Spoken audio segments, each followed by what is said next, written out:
You're welcome back. You're watching Firecrackers. Now joining me at the table is Mrs. Adebisi Olayiwola, the principal and director of Dowen College. Let's get to talk about schools reopening. You have been out of business, permit me in quotes, for a few months now, and the schools have been reopened. Is that great news for you? Well, thank you very much for inviting me. I would say it's great news. One, the students who are about to write their exams, they are happy. They are happy because now they have something to look forward to. I remember when the government asked all schools to close on the 23rd of March 2020. We felt that the schools will be asked to reopen very quickly, but at last we are still where we are. And it's an unfortunate situation, but we still thank God that so many good things have come out of the pandemic. For instance, students are now more or less used to e-learning. That is, they are able to do synchronous or asynchronous learning, and that is really one of the pluses of the pandemic. Well, we're making efforts to speak with the Commissioner for Education from Cross River State, Dr. Godwin Amanke, as he joins us to look at schools' resumption or reopening, which is just 2 days away, I think on Tuesday, August 4. Yes. But on our platform and some of our programs, we've gotten calls from private teachers who have said they were not being paid while they were on that very long break. I'd like to confirm from you, you're a principal. Yes, Did you pay your staff? Oh, yes. Yes. You can confirm that from anyone. Now, yes. We also confirmed, got words that the federal government had set aside a particular amount of funds to amplify or enhance or assist private schools. Have you gotten yours? No. So we heard.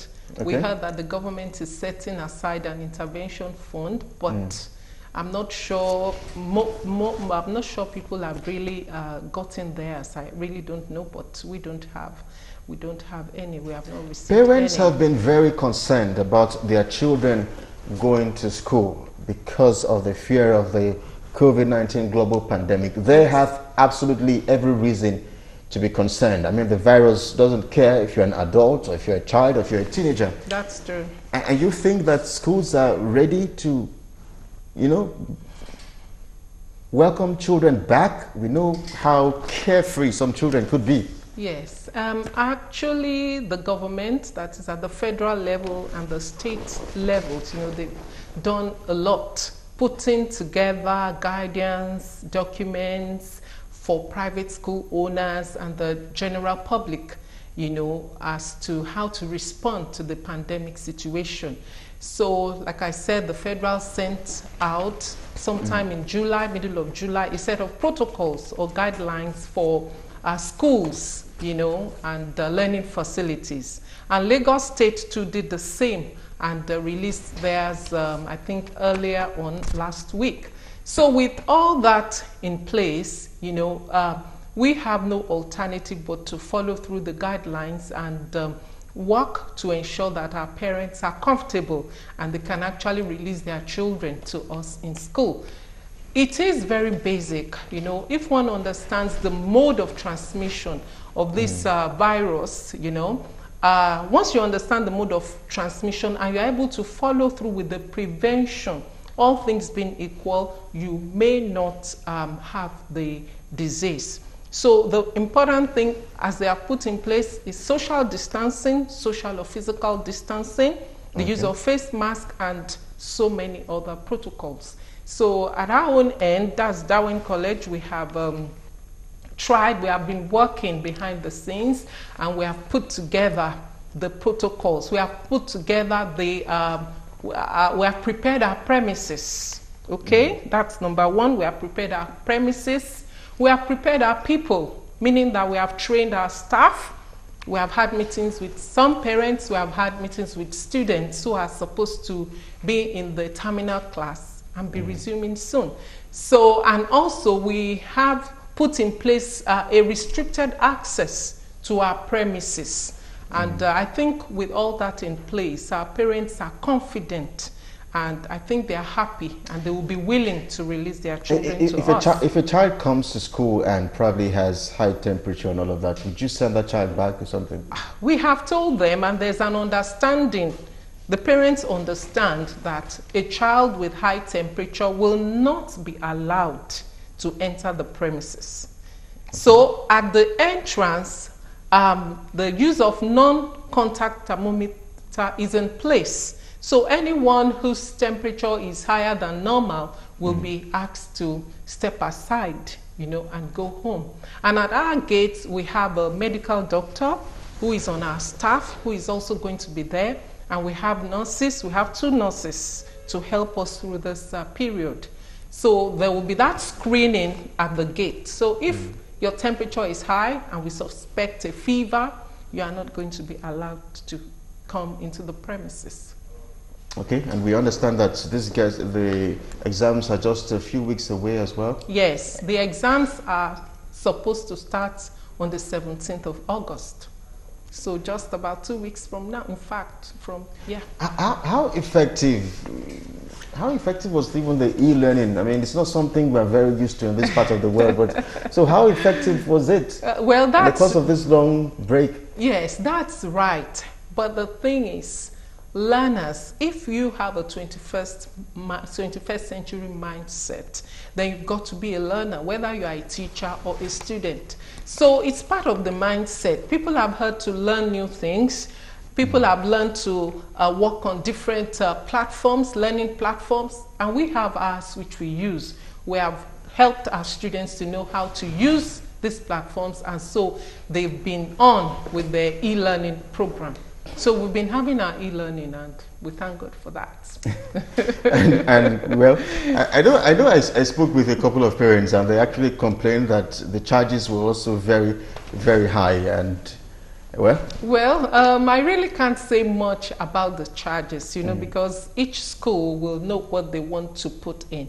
But I know Lagos State is also doing something free for the students. And I'm sure you definitely, with all pleasure, appreciate the chance to welcome other students back as well. Oh yes, but for now we are being restricted. We are only allowed to bring in the SS3 students. So probably the government wants to see what's happening, maybe thereafter invite the GSS3, and then it goes down like that. Okay, we just have to take a quick break. When we come back now, we'll have our concluding thoughts on this. Stay with us.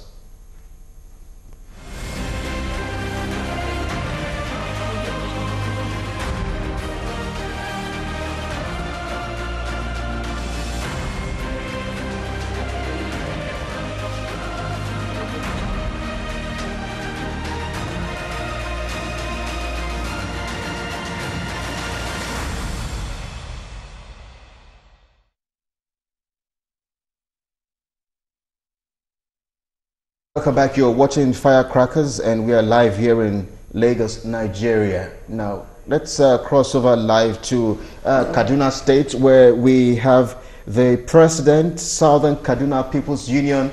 We are absolutely pressed for time, but it's good to have you join us, Jonathan Asake. You have been in the news for quite some time now. You are very concerned about the crisis and the killings in your state, but bring us up to speed. How much progress has been made?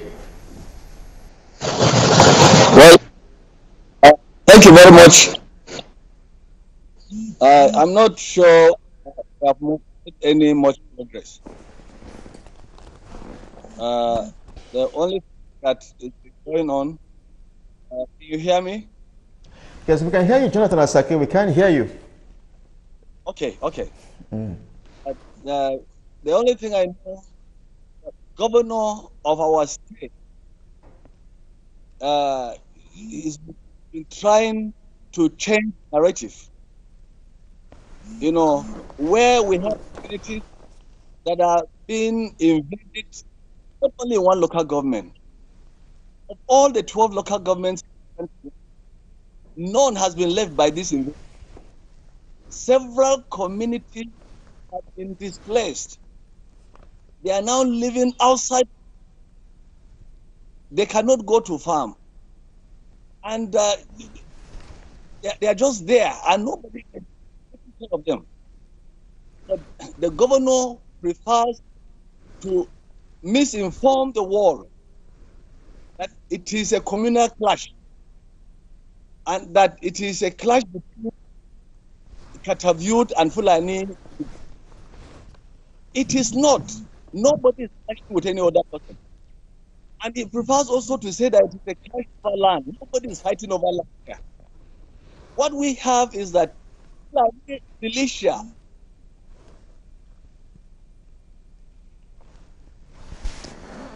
Well, I'm afraid we have to end on that now because we have issues with the network. But we were speaking with the president, Southern Kaduna People's Union, Jonathan Sake. Well, I'm afraid we just have to probably end the program even now. Thank you so much, Mrs. Adebisi Olayiwola, the principal director of Dowen College. We hope that you keep our children safe. Oh, yes. We hope that you do so. We'll try our very best. Okay. So thank you. Thank you for having me. All right. So that's the show, ladies and gentlemen. Earlier we spoke to a business intelligence consultant from the United Kingdom, Edwin Etefia. We also had Dennis Amakri, an ex-DSS assistant director. And then just a while ago we had to speak with Jonathan Asake. Lest I forget, we also spoke with Honorable Amos Magaji from the nation's capital, Abuja. And of course, we thought that we could also just quickly speak to Jonathan Asake about the internet and network. So we have to go now. Join us next week, and I'm sure we'll definitely have a better chat. I'm Kelly Egiga. Bye for now.